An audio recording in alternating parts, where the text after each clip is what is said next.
আজকে থেকে এটা নিয়ত করেন যে রমজানুল মুবারকের মধ্যে গোটা 30টা দিন আমি ওযু অবস্থায় থাকব।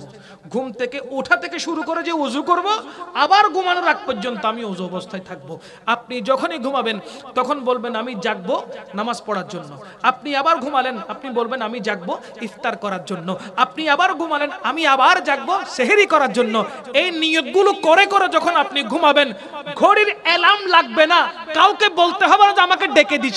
খোদা কি কসম, নেক নিয়ত যখন করেছেন টাইম হওয়ার 5 থেকে 10 মিনিট আগে অটোমেটিক আপনি জেগে উঠবেন। আউযু বিল্লাহি মিনাশ শাইতানির রাজীম।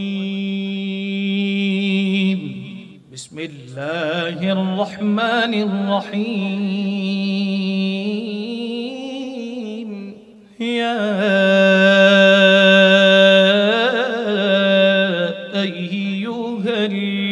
আইয়ুহাল্লাযীনা আমানু কুতিবা আলাইকুমুস সিয়ামু কামা কুতিবা আলাল্লাযীনা মিন ক্বাবলিকুম كما كتب على الذين من قبلكم لعلكم تتقون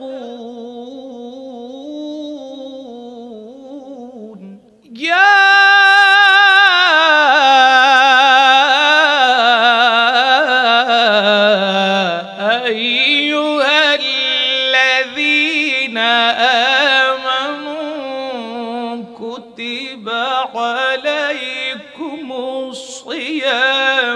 كما كتب على الذين من قبلكم كما كتب على الذين من قبلكم لعلكم تتقون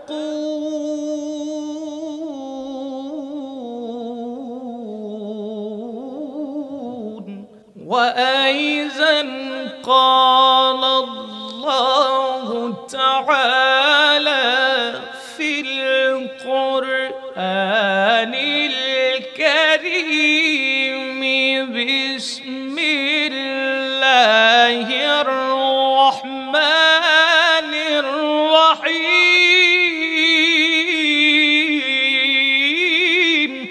شهر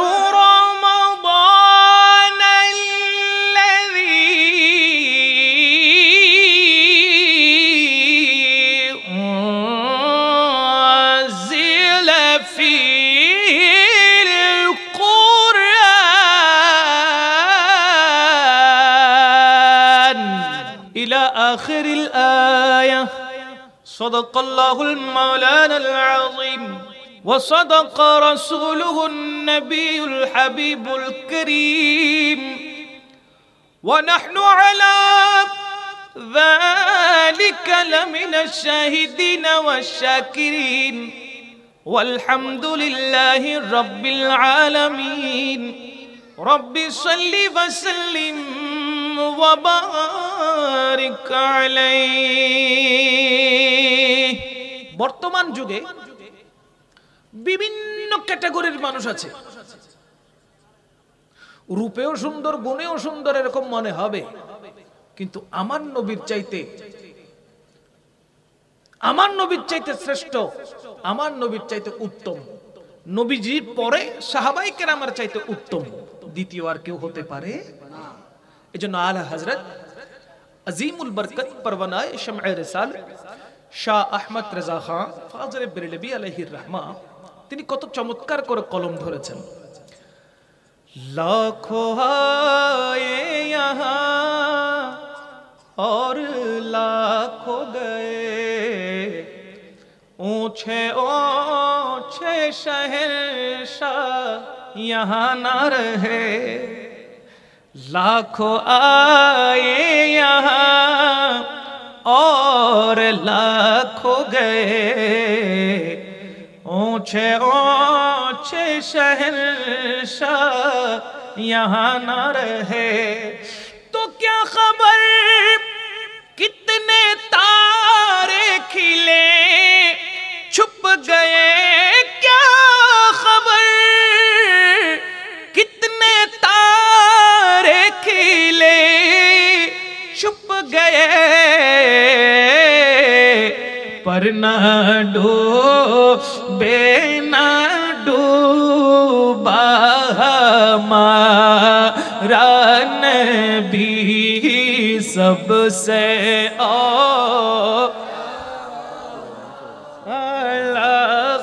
हमारा नबी सबसे बाला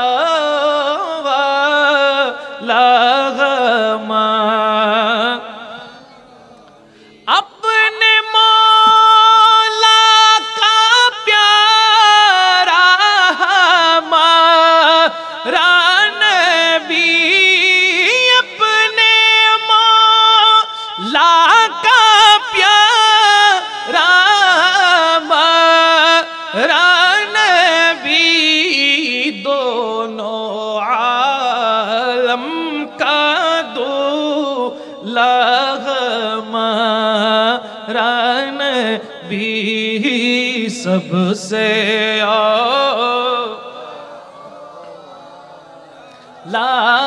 हमारा नबी। বলেন না সুবহানাল্লাহ। দুনিয়ার মধ্যে আপনি তখন দামি হবেন যখন আল্লাহর দরবারে আপনি দামি হয়েছেন। দুনিয়ার মধ্যে আল্লাহ আপনাকে পাঠিয়েছে, আল্লাহ পাক রব্বুল আলামিনের বান্দা হয়ে দুনিয়াতে এসেছেন, আমার নবীর উম্মত হয়ে দুনিয়ায় এসেছেন।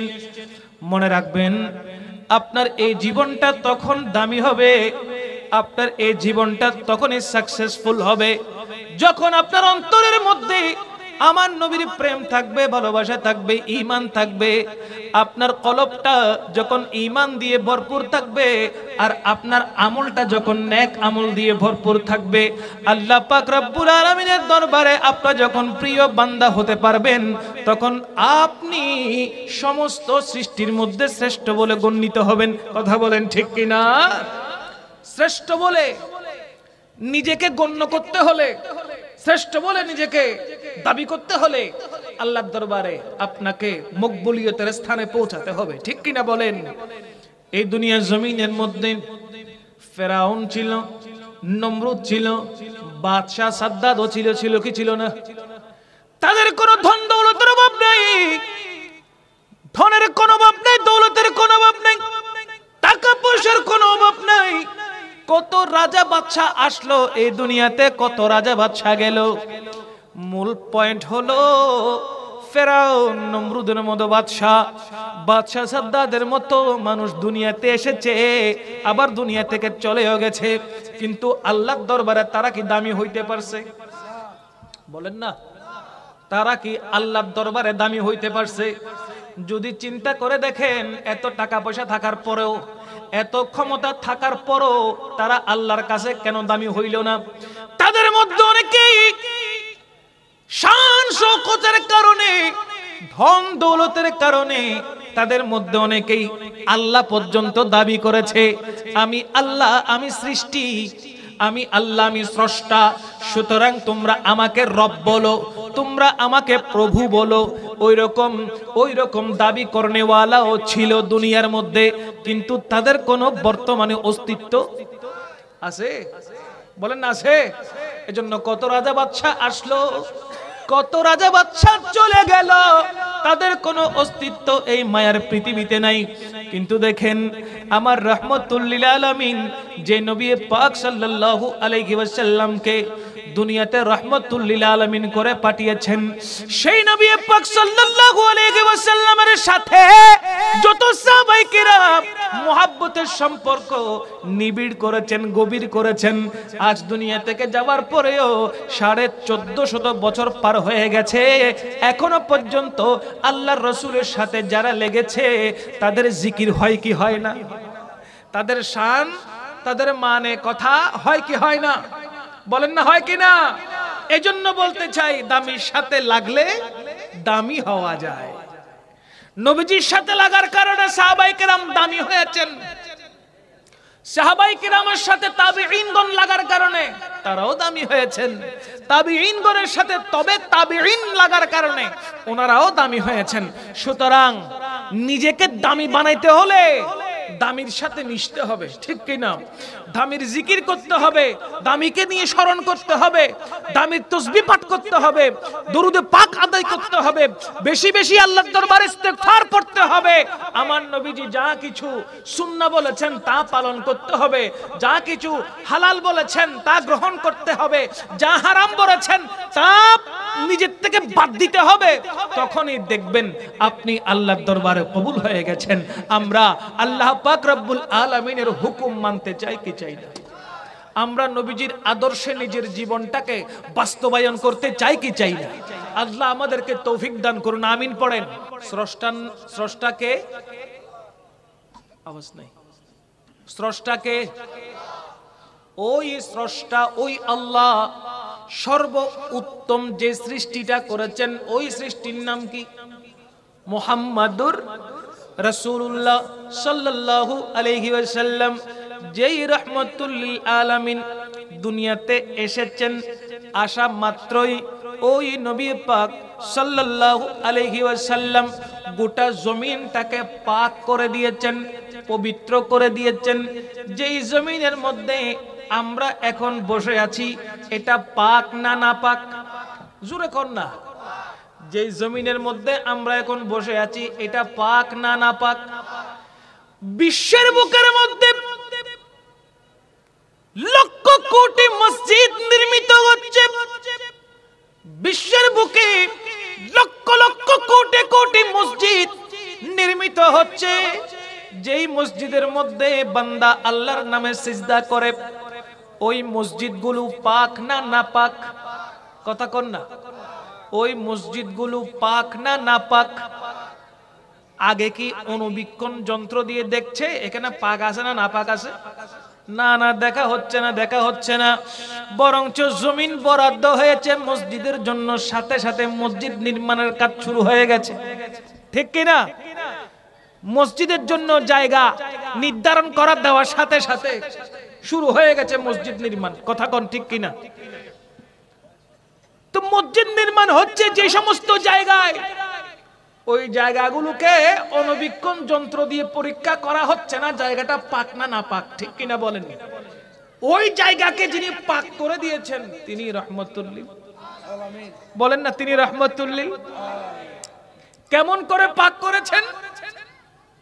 আল্লাহ পাক রব্বুল আলামিন মক্কাতুল মুকাররমায় মা আমেনার ঘরে যখন হায়াতুন নবীকে 12 রবিউল আউয়ালে পাঠিয়ে দিয়েছেন, আমার নবীর নূরি কদম সর্বপ্রথম যখন জমিনের মধ্যে লেগেছে, আল্লাহ পাক রব্বুল আলামিন নবীজির নূরানি কদমের ওসিলায় সদকায় গোটা জমিনটাকে দুনিয়াটাকে সিজদার জায়গা করে দিয়েছে, বলেন না সুবহান। আমার নবীর বদৌলতে আজকে যেখানে ইচ্ছে সেখানে আপনি নামাজ পড়তে পারছেন, যেখানে ইচ্ছে সেইখানে আপনি মসজিদ তৈরি করতে পারছেন। মসজিদ নাই, কোন জায়গার মধ্যে মসজিদ নাই নামাজ পড়ার জন্য। আপনি ওয়াক্ত হয়ে গেছে নামাজ পড়বেন, ওয়াক্ত যখন হয়েছে যেখানে ইচ্ছা আপনি সেইখানে নামাজ পড়তে পারবেন কি পারবেন না? পানি নাই, ওযু করতে হবে মাটি দ্বারা। তায়াম্মুমের ব্যবস্থা যিনি করে দিয়েছেন তিনি রহমতুল লিল আলামিন। আগের যুগের নবী এবং রাসূলেরা যেখানে সেইখানে ইবাদত করতে পারতো না, জিকির করতে পারতো না, যেখানে সেখানে তাসবিহ করতে পারতো না, আল্লাহর নামে সিজদা দিতে পারতো না। কারণ কি? যেহেতু গোটা জমিনটা সব জায়গা সব স্থান পাক ছিল না। যেমন হযরতে মূসা কলিমুল্লাহর ব্যাপারে আল্লাহ বলতে লাগলেন, এ মূসা আমার সাথে কথা বলতে হলে তোমাকে তুর পাহাড়ে আসতে হবে। কোথায়? তুর পাহাড়। কেন? তুর পাহাড়টা পবিত্র, তুর পাহাড়টা পবিত্র। আমি আল্লাহ যেহেতু পবিত্র, আমার কথাগুলো পবিত্র, তুমি নবী ওই পবিত্র কথা শুনতে হলে পবিত্র পাহাড়ে উঠতে হবে। তো মূসা কলিমুল্লাহ যখন জুতা নিয়ে পাহাড় উঠতেছেন, আল্লাহ ডাক দিয়ে বলে মুসা জুতাগুলো রেখে তারপর খালি পায়ে উঠো। বলেন না সুবহানাল্লাহ। তাহলে পবিত্র পাহাড়ে উঠে আল্লাহর সাথে কালাম করার জন্য জুতা খুলে উঠতে হয়, কথা বলেন ঠিক কিনা? আর সেই জায়গায় আজ আমার নবীর উম্মত হওয়ার কারণে আপনি যেখানে সেখানে জমিনে পানি না থাকলেও তায়াম্মুম করে আল্লাহর দরবারে সিজদা দেওয়ার সুযোগ আছে না নাই? রাসূল করিম সাল্লাল্লাহু আলাইহি ওয়াসাল্লাম বান্দার জন্য, উম্মতের জন্য ডেইলি 5 বার আল্লাহর পক্ষ থেকে মেরাজ নিয়ে এসেছেন। আল্লাহর হাবিব সাল্লাল্লাহু আলাইহি ওয়াসাল্লাম সরাসরি আল্লাহর দরবারে গিয়ে আল্লাহর সাথে সাক্ষাৎ করে মেরাজ করেছেন। একবার সশরীরে গিয়েছেন, 34 বার আমার রাসূল পাক সাল্লাল্লাহু আলাইহি ওয়াসাল্লামকে স্বপ্ন যুগে আল্লাহ মেরাজ করিয়েছেন। আর আমার নবী পাক সাল্লাল্লাহু আলাইহি ওয়াসাল্লাম শুধুমাত্র উম্মতের খাতিরে, উম্মতকে কাল পরকালে জান্নাত দেওয়ার জন্য শুধুমাত্র উম্মতের খাতিরে আমার নবী বলতে লাগলেন, আমি একবার সশরীরে আল্লাহর সাথে মেরাজ করেছি আর আমার উম্মতের জন্য ডেইলি 5 বার মেরাজের ব্যবস্থা করে দিয়েছি। ডেইলি কয়বার? 5 ওয়াক্ত নামাজ পড়েন কি পড়েন না? আমার নবী হাদিসে মুবারকায় ফরমাচ্ছেন, আস-সালাতু মি'রাজুল মুমিনিন, সালাত হলো মুমিনদের জন্য মেরাজ। এই সালাত যিনি এনেছেন তিনি কে? মুহাম্মাদুর রাসূলুল্লাহ সাল্লাল্লাহু আলাইহি ওয়াসাল্লাম, যিনি উম্মতের জন্য আল্লাহর পক্ষ থেকে বড় স্পেশাল নিয়ামত নিয়ে এসেছেন। কেউ যদি আল্লাহর সাক্ষাৎ পেতে চায়, কেউ যদি আল্লাহ পাক রব্বুল আলামিনের সাথে কথা বলতে চায়, আমার নবী বলে মুসাল্লা বিছাও, যায় নামাজ বিছাও, দাঁড়িয়ে যাও, আল্লাহর সাথে কথা বলার সুযোগ পেয়ে যাবে। বলেন না সুবহানাল্লাহ। আমরা কেউ কারো সাথে কথা বলতে হলে মোবাইল ফোন হাতে নিয়ে নাম্বারগুলো ডায়াল করি, ঠিক কিনা বলেন? নাম্বার একটা বেশ কম হয়ে গেলে যেই মানুষটাকে কল দিতে চাচ্ছেন তার কাছে যায় নাকি অন্য জায়গায় চলে যায়? যদি কান্ট্রি, প্রত্যেকটা দেশের এক একটা ডিজিট আছে, বাংলাদেশ মনে করেন +88 অথবা 0088, আপনি যদি দেশের কোড লাগাইতে না পারেন দেশ পর্যন্ত পরিবর্তন হয়ে যায় আপনার ফোন কলে, ঠিক কিনা বলেন? বাংলাদেশ থেকে আমেরিকাতে কল দিতে হলে আমেরিকার কোড লাগবে, বাংলাদেশ থেকে ইন্ডিয়াতে কল দিতে হলে ইন্ডিয়ার কোড লাগবে, পাকিস্তানে কল দিতে হলে পাকিস্তানের কোড লাগবে, লাগবে কি লাগবে না? মিডল ইস্টে কল দিতে হলে সেখানকার কোড লাগবে, তারপর না আপনি নির্দিষ্ট মানুষের সাথে কথা বলতে পারবেন। আমার নবী বলতেছেন, ও আমার উম্মতরা, আল্লাহর সাথে যদি কথা বলতে চাও তাহলে নামাজের মুসল্লায় দাঁড়িয়ে যাও, এটা হবে আল্লাহর সাথে টেলিফোন করা। বলেন না সুবহানাল্লাহ। নামাজে দাঁড়িয়ে গেলে আল্লাহর সাথে কথা বলা হয়, দরুদে পাক আদায় করা হয়, আল্লাহর পক্ষ থেকে নিয়ামত নেওয়া হয় এই সালাতের মাধ্যমে। আমরা লাইলাতুল বরাত শরীফ পালন করেছি গত জুমাবারে, ঠিক না? এই লাইলাতুল বরাত শরীফে সারা রাত ধরে কে কে ইবাদত করেছেন একটু হাত তুলেন তো। মাশাআল্লাহ, সারা রাত ধরে ইবাদত করেছেন, পরের দিন রোজা রেখেছেন, কে কে আসেন একটু হাত তুলুন, আমি দেখি একটু। ইবাদত কার জন্য? আওয়াজ নাই কেন? ইবাদত কার জন্য? সমস্ত প্রশংসা কার জন্য? সিজদা কার জন্য? রুকু কার জন্য? তাসবিহ কার জন্য? তাহলিল কার জন্য? আমাদের মূল টার্গেট হচ্ছে কাকে রাজি করা। এজন্য উম্মতকে আমার নবী পাক সাল্লাল্লাহু আলাইহি ওয়াসাল্লাম নামাজ দিয়েছেন, লাইলাতুল মেরাজ দিয়েছেন, লাইলাতুল বরাত দিয়েছেন, লাইলাতুল কদর দিয়েছেন, ঈদুল ফিতরের রাত দিয়েছেন, ঈদুল আজহার রাত দিয়েছেন, শুধু একটি মাত্র কারণ, তোমরা এই স্পেশাল রাতগুলোতে এমন ভাবে আল্লাহর জিকির করো, এমন ভাবে আল্লাহর স্মরণ করো, এমন ভাবে আল্লাহকে রাজি করো, যায় নামাজ বিছিয়ে দাও, নামাজ পড়তে থাকো, রোজা রাখতে থাকো। আল্লাহ পাক রব্বুল আলামিন তোমার ইবাদতে খুশি হয়ে, আমার মোহাব্বত কলবে রেখেছো, আল্লাহ খুশি হয়ে তোমার যা দরকার, যেটা দরকার, যেভাবে দরকার আল্লাহ দেওয়ার জন্য সদা সর্বদা প্রস্তুত থাকবে। বলেন সুবহানাল্লাহ। আল্লাহর দরবার থেকে রাসূলুল্লাহ সাল্লাল্লাহু আলাইহি ওয়াসাল্লামের দরবার থেকে, চৌকাট থেকে যদি কোনো উম্মত, কোনো বান্দা ফেরত যায়, সেই বান্দা আর অন্য কোথাও কোনো কিছু পাবে বলে আশঙ্কা আছে? বলেন না আছে? আল্লাহর দরবার থেকে বান্দা ফেরত যাওয়া মানে গোটা দুনিয়ার সমস্ত দরওয়াজা তার জন্য বন্ধ হয়ে যাওয়া। আল্লাহর দরবার থেকে, রাসূল পাক সাল্লাল্লাহু আলাইহি ওয়াসাল্লামের দরবার থেকে যদি কোনো বান্দা ফেরত চলে যায়, মনে রাখবেন তার জন্য সমস্ত দরওয়াজা বন্ধ হয়ে যাবে। এজন্য আমার নবী পাক সাল্লাল্লাহু আলাইহি ওয়াসাল্লাম উম্মতকে আল্লাহর পাকড়াও থেকে বাঁচার জন্য এত ইবাদত বন্দেগীর ব্যবস্থা করেছেন, যেটা আগেরকার নবী রাসূলেরা তাদের উম্মতের জন্য ব্যবস্থা করেন নাই, যেটা আমার নবীজি দয়া করে আমাদের জন্য ব্যবস্থা করেছেন। জুড়ে বলেন না সুবহানাল্লাহ।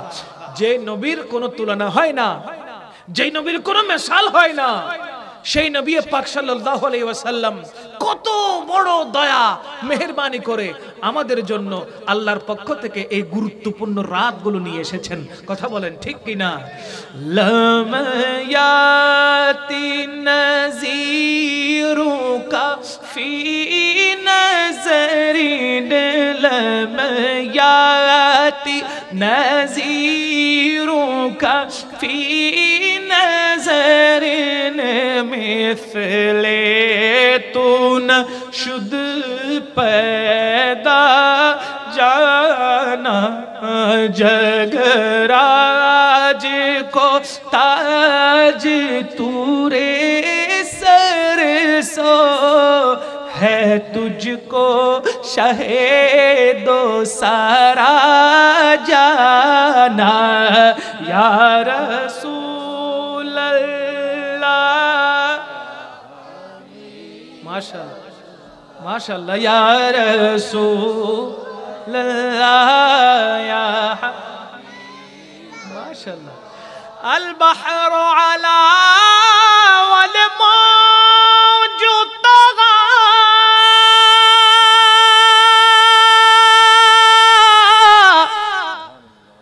मन बेकसु तूफा होशरुबा, मन बेकसु तूफा होशरुबा, मजदार में हो बिगड़ी है हवा, मुरी नैया पार लगा जाना या रसूल। मोहब्बते आए हाय हाँ या रसूल अल्लाह या हबीब अल्लाह या रसूल अल्लाह या। ভালো লাগে কিনা বলেন না, ভালো লাগে কিনা? আমার নবীর প্রশংসা শুনলে আমাদের কলিজাটা ঠান্ডা হয়ে যায়, অশান্ত হৃদয় শান্ত হয়ে যায়, কঠিন অন্তর মোমের মতো নরম হয়ে যায়, ঠিক না? রাসূল করিম সাল্লাল্লাহু তাআলা আলাইহি ওয়াসাল্লামের পবিত্র নামটা এতই মধুর, আল্লাহর আরশ আমার নবীকে বলতে লাগলেন, ইয়া রাসূলুল্লাহ, যদি আপনার নাম মুবারক না হতো আমি আরশ আরশ থাকতাম না, জাররা জাররা হয়ে টুকরো টুকরো হয়ে আমি ধ্বংস হয়ে যেতাম। আমার রাসূল জিজ্ঞেস করলেন, কেন আরশ? আমার নামের মধ্যে তুমি এমন কি পেয়েছো? আরশ তখন বলতে লাগলো, ইয়া রাসূলুল্লাহ সাল্লাল্লাহু আলাইহি ওয়াসাল্লাম, আল্লাহ পাক রব্বুল ইজ্জত যখন কালমা লিখছিলেন, আল্লাহর ওয়াহদানিয়তের কথা যখন আমি আরশের উপরে লিখছিলেন, যখন লিখে দিলেন লা ইলাহা ইল্লাল্লাহ, আল্লাহ ছাড়া কোনো মাবুদ নাই, এই কথা যখন লিখলেন, সাথে সাথে আল্লাহর এই কালমার প্রখরতা আমি আরশকে স্থির হয়ে থাকতে দিচ্ছে না, আমার ভিতরে ভূমিকম্প সৃষ্টি হয়ে গেছে, আমি নিজেকে কন্ট্রোল করে রাখতে পারছিলাম না। যেই মাত্র আল্লাহ পাক রব্বুল ইজ্জতের নামের পাশে কালেমার মধ্যে শেষের দিকে মুহাম্মাদুর রাসূলুল্লাহ সাল্লাল্লাহু আলাইহি ওয়াসাল্লাম যখন লিখে দিল, সাথে সাথে আমি আরশ একদম ঠান্ডা স্থির হয়ে গেলাম। বলেন না সুবহানাল্লাহ। তো ইয়া রাসূলুল্লাহ, আপনার এই পবিত্র নামখানা আমি আরশের জন্য বড় রহমত, বলেন না সুবহানাল্লাহ। এইজন্য আলা হযরত আজিমুল বরকত পরওয়ানায়ে শামঈ রিসালাত শাহ আহমদ রেজা খান ফাজলে বেরলভী আলাইহির রহমাত তিনি বলতে লাগলেন, আমার নবী পাক সাল্লাল্লাহু আলাইহি ওয়াসাল্লামকে আল্লাহ এত বেশি মোহাব্বত করেন, এত বেশি ভালোবাসেন, আল্লাহ পাক রব্বুল ইজ্জত নিজেই আমার নবীর মান সম্মানকে এতভাবে বাড়িয়েছেন, এমন ভাবে উঁচু করেছেন, এমন ভাবে বুলন্দ করেছেন, যেখানে আর দ্বিতীয় কোন সৃষ্টিকে আল্লাহ পাক নিয়ে যান নাই। জোরে বলেন না সুবহানাল্লাহ।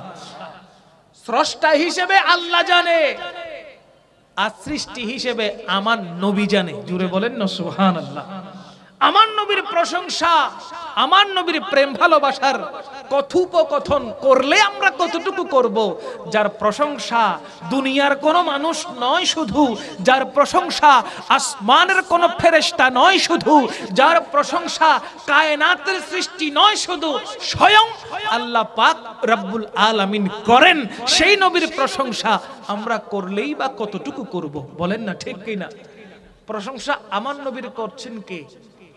বলেন না কে করছেন? আল্লাহ যদি নবীর প্রশংসা করে, কম করবে না বেশি করবে? এই জন্য আমার নবী ছিলেন আহমদ, দুনিয়াতে এসেছেন হয়ে মুহাম্মদ। আমার নবী ছিলেন আহমদ, দুনিয়াতে যখন এসেছেন হয়েছেন কি? মুহাম্মদ। কেন? বলে আল্লাহ পাক রব্বুল ইজ্জত নিজেই আমার নবীর প্রশংসা করার কারণে মুহাম্মদ হয়েছেন অতি প্রশংসিত, কেননা প্রশংসা করেছেন স্বয়ং আল্লাহ। বলেন না সুবহানাল্লাহ। সেই নবী পাক সাল্লাল্লাহু আলাইহি ওয়াসাল্লামের দরবারে গিয়ে যদি আমরা পবিত্র লাইলাতুল বরাতটা পালন করতে পারতাম, সেই নবী পাকের দরবারে গিয়ে যদি আমরা পবিত্র লাইলাতুল মেরাজটা যদি পালন করতে পারতাম, তাহলে কতই না সৌভাগ্য হতো। উম্মতে মুহাম্মাদের রূহ ঠান্ডা হয়ে যেত।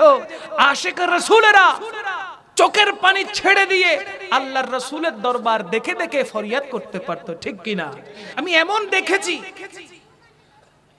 আলহামদুলিল্লাহ, বহুবার আল্লাহর ঘরের চৌকট চুমু দেওয়ার তৌফিক হয়েছে আমার। সবজ গুম্বদ দেখে দেখে সালাতু সালাম দেওয়ার মতো সুযোগ হয়েছে আমার। আমি দেখেছি যারা চোখের পানি ঝরিয়েছে, অন্তর আত্মা মদিনা ওয়ালার সাথে লাগিয়ে দিয়েছে। টাকা নাই, পাসপোর্ট তৈরি করবে ওই টাকাও নাই। জিজ্ঞেস করলাম, বাবা আপনাকে দেখে তো মনে হয় না আপনি কোটি টাকার মালিক। বলে, বাবা আমি রিকশা চালাই, রিকশা। তো রিকশা চালক আপনি, এক বেলা খেলে আরেক বেলা উপোস থাকতে হয়, এত লক্ষ লক্ষ টাকা খরচ করে আপনি মক্কাতুল মুকাররমে আসলেন কিভাবে? ওই হাজী সাহেব বললেন, বাবা আমি আসি নাই, আমাকে আনানো হয়েছে। কিভাবে? সারাক্ষণ রিকশা চালাতে চালাতে মদিনাওয়ালার গানগুলো শুনতাম, নাতগুলো শুনতাম, নাশিদগুলো শুনতাম, শুনতে শুনতে চোখের পানি ঝরাতাম, কান্না করতাম। রাতের আধারে যখন সবাই ঘুমিয়ে যেত, আমি বালিশ ভিজাতাম চোখের পানি দিয়ে। কেন? আমার রসুলের প্রেমে। কবে আসবো এই মদিনায়, কবে সালাম দিব রওজায়, সারাক্ষণ কান্না করতে থাকতাম। একদিন এক ভদ্রলোক, আমাদের এলাকারই ধনী লোক, এসেই বলতে লাগলেন, আপনার জন্ম নিবন্ধন থাকলে দেন, আপনার এনআইডি কার্ড থাকলে দেন। কেন বাবা? বলে, কেন সেটা পরে বুঝবেন, আগে দেন। এখন নিতে গিয়ে পাসপোর্ট হাতে ধরিয়ে বলতে লাগলো, যান আপনার জন্য মদিনাওয়ালা অপেক্ষা করছে। জোরে বলেন না সুবহানাল্লাহ। না টাকা লেগেছে, না পাসপোর্ট লেগেছে, নিজের কিছুই লাগে নাই, শুধু জন্ম নিবন্ধন দিয়ে পাঠিয়ে দিচ্ছে কোথায়? মদিনাতুল মুনাওয়ারায়। ওই নসিব আপনার হয়ে যাবে যদি আপনি একটা বার মদিনাওয়ালাকে রাজি করাইতে পারেন। কথা বলেন ঠিক কি না? এইজন্য টার্গেট বড় রাখেন, ছোট টার্গেট রেখে লাভ নাই। আপনি যদি টার্গেট রাখেন গোল্ডেন এ প্লাস পাবেন, ওই অনুযায়ী যদি আপনি পরিশ্রম করেন, গোল্ডেন না পেলেও এ প্লাসের ধারে কাছে গিয়ে আপনি ঠেকতে পারবেন। আপনার গোল্ডের এ প্লাস না আসলেও এ প্লাস আসবে, এ আসবে। এখন আপনি যদি মনে করেন যে কোন রকম ঠেলি ঠুলি পাস করলে হবে, তখন দেখবেন আপনি পরীক্ষায় ফেল মেরেছেন। আপনার টার্গেটটাই ছিল কম, আপনার টার্গেট হতে হবে অনেক বড় বিশাল, আপনার টার্গেট হতে হবে খুব বড় সড়ো। আমার নবী পাক সাল্লাল্লাহু আলাইহি ওয়াসাল্লামের জিয়ারত করতে চাই, আমার নবীজিকে দেখতে চাই, দেখে রুটা ঠান্ডা করতে চাই, তখন দেখবেন আপনাকে যাওয়ার ব্যবস্থা খুদ রহমতুল লিল আলামিন করে দিচ্ছে। অনেক পরীক্ষিত বাবা, অনেক পরীক্ষিত, অনেক পরীক্ষিত। এরকম অনেক নাথা, অনেক আলেম, অনেক আলেম, অনেক নাথা, অনেক দিন মজুর ভাই, শুধুমাত্র আমার নবীকে মোহাব্বত করার কারণে তাদের উমরা নসিব হয়েছে, তাদের হজ নসিব হয়েছে। আল্লাহর ঘর তারা চর্ম চোখে দেখেছে, দয়াল নবীর রওজা পাক চর্ম চোখে দেখে সালাতু সালাম দিয়ে আসতে পেরেছে। আপনাদের ওই বিশ্বাস আছে? বলেন না আছে? আমার নবী চাইলে পারে না? আল্লাহ চাইলে দয়া করতে পারে না? সুতরাং নিজেকে প্রস্তুত করুন, নিজেকে প্রস্তুত করুন। আমার নবীর দরবারে এক সাহাবী আসলেন, ইয়া রাসূলুল্লাহ হাসর কখন? ইয়া রাসূলুল্লাহ কিয়ামত কখন? আমার নবী বলতে লাগলেন, কিয়ামতের জন্য তুমি কি তৈরি করেছো? কিয়ামত কখন জিজ্ঞেস করছো? ইয়া রাসূলুল্লাহ আমার কাছে এমন কোন আমল নাই, আমার কাছে এমন কোন আমল নাই যেটার দ্বারা আমি আপনাকে বলতে পারি যে আমি হাসরের ময়দানের জন্য, কিয়ামতের জন্য এই আমলটুকু তৈরি করেছি। তবে হ্যাঁ ইয়া রাসূলুল্লাহ আমি নিজের জানের চাইতে বেশি আপনি রাসূলকে মহব্বত করি, আপনাকে এমন ভাবে মহব্বত করি, আপনাকে এমন ভাবে আমি মহব্বত করি, আপনার জন্য যদি আমার জান প্রয়োজন হয় আমি দিতে দ্বিধাবোধ করব না। আমার হৃদয় জুড়ে ইয়া রাসূলুল্লাহ শুধু আপনি আছেন, জোরে বলেন না সুবহানাল্লাহ। সাথে সাথে ওই সাহাবী যখন দরবারে মুস্তাফার চৌকট পার হয়ে গেলেন, সাহাবায়ে কেরামদেরকে ইঙ্গিত করে ইশারা করে আমার নবী বলতে লাগলেন, ওগো সাহাবারা জান্নাতি কোনো মেহমান দেখতে চাইলে ওই মানুষটাকে দেখো, জোরে বলেন না সুবহানাল্লাহ। তাহলে আমার নবীকে ভালোবাসলে, মোহাব্বত করলে, ভালোবাসলে, প্রেম করলে কি পাওয়া যায়? কি পাওয়া যায়? কি পাওয়া যায়? জান্নাতের চাইতে বড় কিছু পাওয়া যায়। জান্নাতের চেয়ে বড় কিছু, একটু পেশ লাগছে না? জান্নাতের চাইতে বড় কিছু আবার আছে নাকি? আছে, অনেক বড় কিছু আছে। জান্নাত এটা তো আমার রাসূল করিম সাল্লাল্লাহু আলাইহি ওয়াসাল্লামের নূরানি পায়ের একটা ধুলা। আরো কত কিছু আছে। আপনি আপনার অন্তরের ভিতরে রাসূল করিম সাল্লাল্লাহু আলাইহি ওয়াসাল্লামের প্রেমটা জায়গা দেন, ইশক জায়গা দেন, মোহব্বত জায়গা দেন, দেখবেন আপনার না হওয়া হচ্ছে না এমন কিছু আমার নবীর প্রেমের কারণে হয়ে যাচ্ছে। জোরে বলেন না সুবহানাল্লাহ। বিশ্বাস রাখতে হবে। কি রাখতে হবে? বিশ্বাস রাখতে হবে। নবীজিকে মোহাব্বত করেন যারা, আমার নবীকে মোহাব্বত করে তারা কখনো সালাত কাজাই করতে পারে, নামাজ কোনোদিন কাজা করতে পারে। আসন্ন পবিত্র মাহে রমজানুল মুবারক, মার্চের শুরুতেই আল্লাহ যদি চায় রমজানুল মুবারকের চাঁদ যদি উদিত হয়, তাহলে প্রত্যেক মুসলমানের জন্য রমজানুল মুবারকের রোজা ফরজ। ঠিক কিনা বলেন? না রাখলে,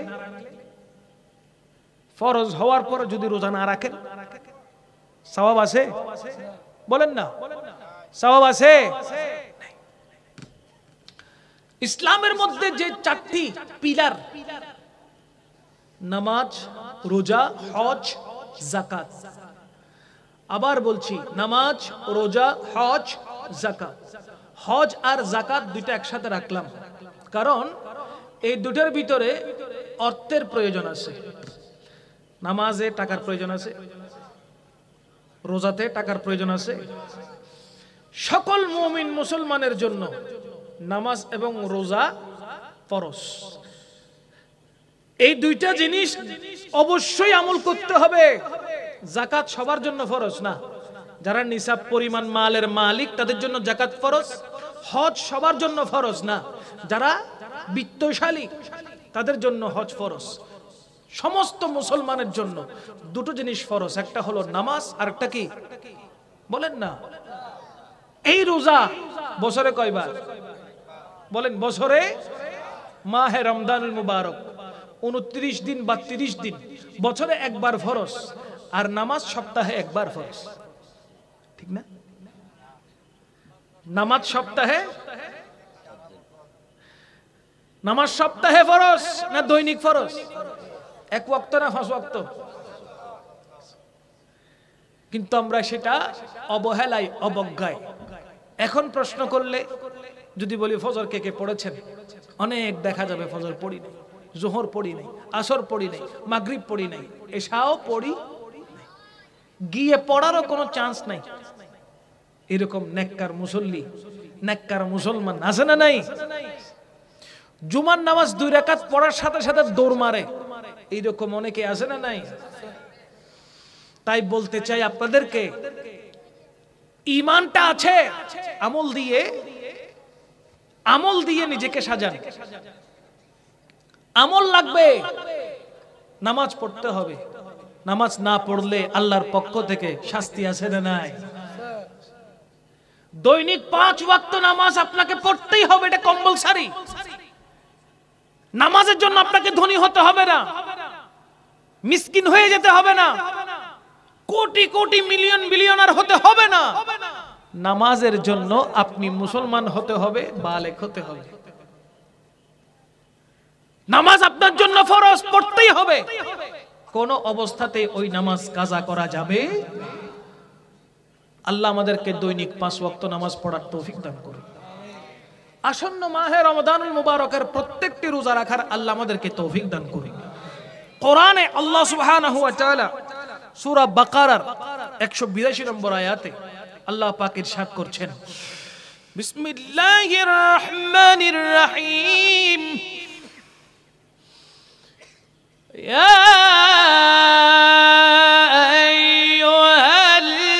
আইয়ুহাল্লাযীনা আমানু কুতিবা আলাইকুমুস সিয়ামু কামা কুতিবা আলাল্লাযীনা মিন ক্বাবলিকুম, সুবহানাল্লাহ পড়েন, কামা কুতিবা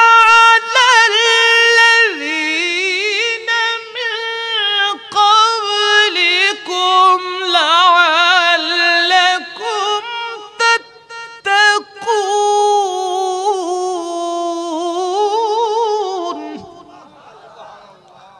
আল্লাহ পাক কত চমৎকার করে বলছেন, ইয়া আইয়ুহাল্লাযীনা আমানু, হে ঈমানদারগণ, কুতিবা আই ফুরিদা, ফরজ করা হয়েছে।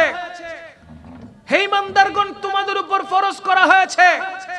সিয়ামু, রোজাকে ফরজ করা হয়েছে। কামা, যেইভাবে, কুতিবা আলাল্লাযীনা মিন ক্বাবলিকুম, তোমাদের পূর্ববর্তীদের উপরে এই রোজাকে যেইভাবে ফরজ করা হয়েছিল তোমাদের উপরেও ফরজ করা হয়েছে।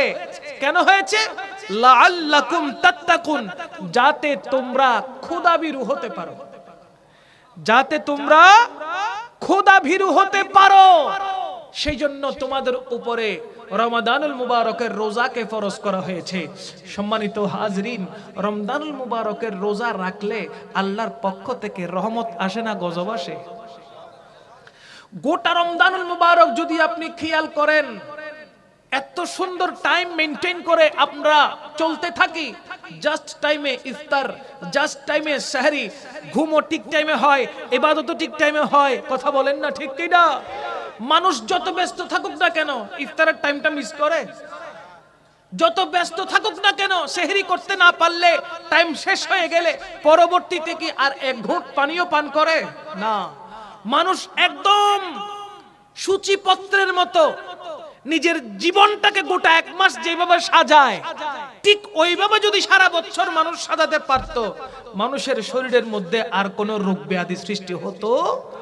আপনি দেখেন, রমজানুল মুবারকের রোজা রাখলে ডায়াবেটিস কন্ট্রোলে চলে আসে, রমজানুল মুবারকের রোজা রাখলে প্রেসার কন্ট্রোলে চলে আসে। ডায়াবেটিস বলেন, প্রেসার বলেন, কোলেস্টেরল বলেন, সব কিছু কন্ট্রোলে চলে আসে মাহে রমজানুল মুবারকের উসিলাতে। কথা বলেন ঠিক কিনা? কারণ কি? টাইমের বাহিরে কোনো খাবার নাই, জাস্ট টাইম আপনাকে ঘুমাতে হচ্ছে। সালাত আদায় করতে হচ্ছে, ইফতার করতে হচ্ছে, সাহারি করতে হচ্ছে, টাইম বেশ কম হয়ে গেলে আপনাকে উপোস থাকতে হচ্ছে, ঠিক কিনা বলেন? এরকম অনেক যুবক ভাইয়েরা আছে, রাত্রে তারাবির নামাজ পড়ে আসার পর ঘুমায়, সেহরির টাইমে উঠতে পারে না, ডাকতে গেলে আরো বেশি গরম হয়ে যায়, উঠবো না, উপোস হয়ে রোজা থাকে। কথা বলেন ঠিক কিনা? সে চাইলেও কি ফজরের নামাজের পরে কিছু খাইতে পারে? খাবার কোনো সুযোগ আছে? নাই তো, খাইতে পারে না, খাবার কোনো সুযোগ নাই। কেন নাই? যেহেতু মাহে রমজানুল মুবারকের মধ্যে সব কিছুর মেইনটেইন আপনাকে করে চলতে হবে। আপনি চাইলে যখন তখন খাইতে পারবেন না, আপনি চাইলে যখন তখন ইফতার সেহরি করতে পারবেন না, ঠিক কিনা বলেন? রমজানুল মুবারক নিঃশ্বাস নিচ্ছেন, সেটাও ইবাদত। রমজানুল মুবারকের সেহরির জন্য উঠেছেন, সেটা ইবাদত। জুতা পরেছেন, সেটা ইবাদত। কাপড় পরেছেন, সেটা ইবাদত। ওযু করেছেন, ইবাদত। গোটা রমজানুল মুবারকের মধ্যে আপনি আল্লাহ পাক রব্বুল ইজ্জতের শরণে, আল্লাহর রাসূল সাল্লাল্লাহু আলাইহি ওয়াসাল্লামের শরণে যা কিছু করছেন সবগুলো ইবাদত হিসেবে আপনার আমলনামায় আল্লাহ লিপিবদ্ধ করে দিচ্ছে। এইজন্য মাহে রমজানুল মুবারকে রোজা রাখবো নাকি ছাড়বো? বলেন না? কিন্তু এমন কিছু মানুষ আছে যারা ক্ষুধার যন্ত্রণা সহ্য করতে না পারার কারণে নাতির নাম দিয়ে হোটেল থেকে খাবার কিনে এনে খায়। আছে না নাই? আমাদের দেশে, বাংলাদেশে দেখবেন, বিভিন্ন জেলায় দেখবেন আল সালাদিয়া হোটেল কিছু থাকে। হোটেলের নাম কি? আল সালাদিয়া। হোটেলের নাম আল সালাদিয়া। কালো কালারের পর্দা দিয়ে ভিতরে একদম রমরমা খাবার চলতেছে, ঠিক কিনা বলেন না? পর্দা দিয়ে ডেকে দেওয়া হয়।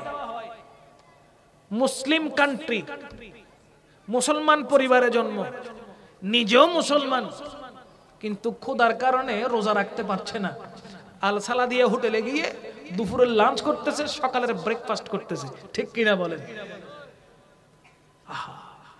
ওই রকম আল সালাদিয়া হোটেল দেখলে যদি খোলা থাকে উদ্যোগ নেবেন কিভাবে বন্ধ করতে হয়। পারবো না ইনশাআল্লাহ? বলেন না?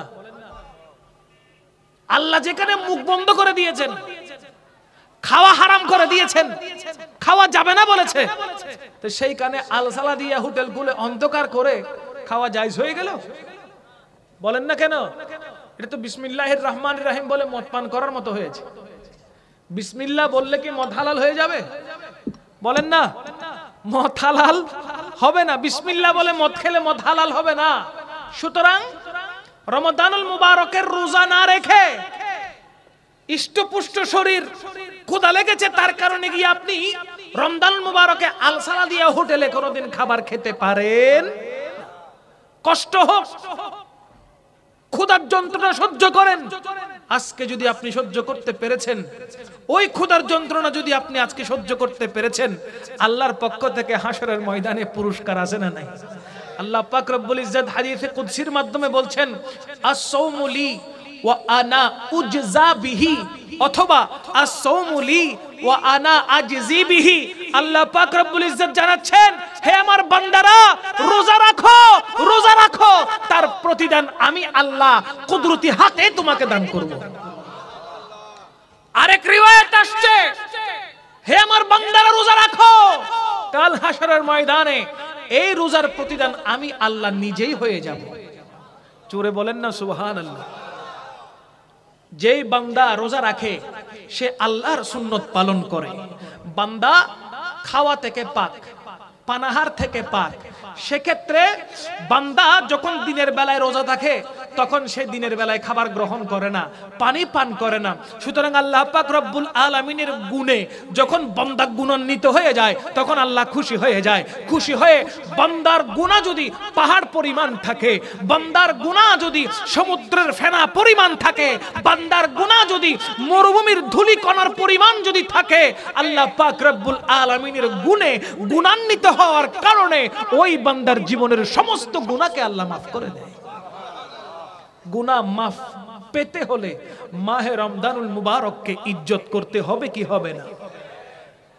মনে রাখবেন, ছোট বাচ্চাগুলোকে নিয়ে রমজানুল মুবারকের দিনে আপনি আপনার নাতিকে নিয়ে হাঁটছেন রাস্তায়, নাতি ছোট বাচ্চা 6-7 বছরের, সে বলবে বাবা চিপস খাবো, পাউরুটি খাবো, এটা সেটা খাবো।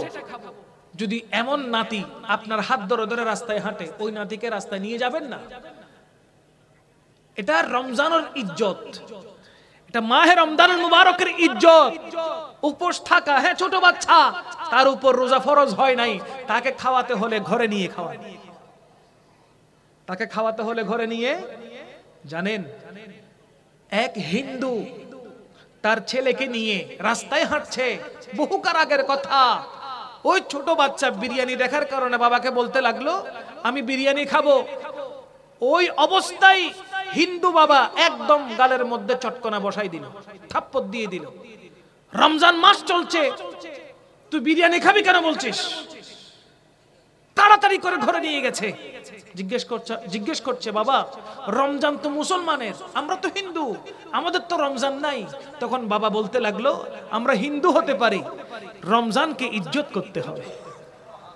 আমরা হিন্দু হতে পারি, মাহে রমজানকে, মুসলমানের রমজানকে ইজ্জত করতে হবে। দিনের বেলায় তারা কেউ খায় না, দিনের বেলায় তারা কোনো কিছু পান করে না, সুতরাং রাস্তাঘাটে আমরাও কোনো কিছু খেতে পারবো না, পান করতে পারবো না।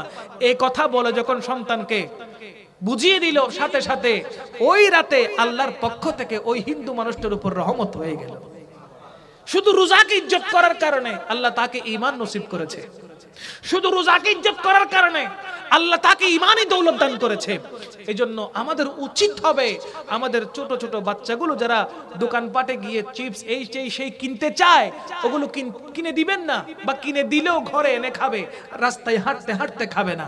এটা হচ্ছে মুসলমানদের কালচার, ঠিক কিনা বলেন? সমস্ত জবান বন্ধ থাকবে, মুসলমানদের জবানগুলো বন্ধ থাকবে, কেউ কোনো আহার করবে না, মাহে রমজানুল মুবারককে ইজ্জত করবে। যদি সম্মান করা হয়, ইজ্জত করা হয়, আল্লাহ পাক রব্বুল আলামিনের পক্ষ থেকে পুরস্কার আসে না নাই? আজ আপনি নামাজ পড়ছেন, নফল ইবাদত করছেন, তাসবিহ তাহলিল করছেন, কোরআনে পাকের তিলাওয়াত করছেন, নেক আমলগুলো করছেন, কিন্তু পরের ধনকে হরণ করে খেয়েছেন, আরেকজন মানুষকে কষ্ট দিয়েছেন, তার অর্থ আত্মসাৎ করেছেন, তাকে কষ্ট দিয়েছেন, তার সাথে খারাপ আচরণ করেছেন, তার ধনগুলোকে আপনি নিয়ে নিয়েছেন। আপনি পাওয়ারফুল লোক, ওই ছোট মানুষ কিছুই বলতে পারে নাই, দু চোখের পানি ছেড়ে দিয়ে গভীর রাতে আল্লাহকে বলে দিয়েছে। আল্লাহ কি সেগুলো নোট করে রাখে নাই? বলেন না কেন? দুজন ফেরেশতা ফিট করা আছে না নাই? আল্লাহ সব কিছু নোট করে রেখেছেন। তো কাল হাসরের ময়দানে যখন হিসাব নিকাশ করা হবে, কারণ মনে রাখবেন মালিক ইয়াউমিদ্দিন, ইয়াকা না'বুদু ওয়া ইয়াকা নাস্তাঈন, কিয়ামত দিবসের মালিক একমাত্র কে? বলেন কে? আল্লাহ যখন আপনার সাথে আমার সাথে হিসাবে বসবেন, তখন কি অবস্থা হবে? আপনি যার হক মেরে দিয়েছেন, আপনি নামাজ পড়েছেন, ওই নামাজগুলো তাকে আল্লাহ দিয়ে দিবে, কারণ ওই সময় তো ডলারে কাজ চলবে না। আপনি কারো থেকে কর্জ নিয়েছেন, কর্জটা দেন নাই, আপনি মারা গেছেন, সে হাসরের ময়দানে বলবে আল্লাহ আমার থেকে 2 লাখ টাকা কর্জ নিছে, দেয় নাই। তখন কি কর্জগুলো দেওয়ার, টাকা দেওয়ার কোনো সুযোগ আছে? আল্লাহ বলবে জিকির করেছি সেগুলো দিয়ে দে। আল্লাহ বলবে নফল নামাজ পড়েছি সেগুলো দিয়ে দে। আল্লাহ বলবে ভালো কাজ করেছিলি ওইগুলো দিয়ে দে।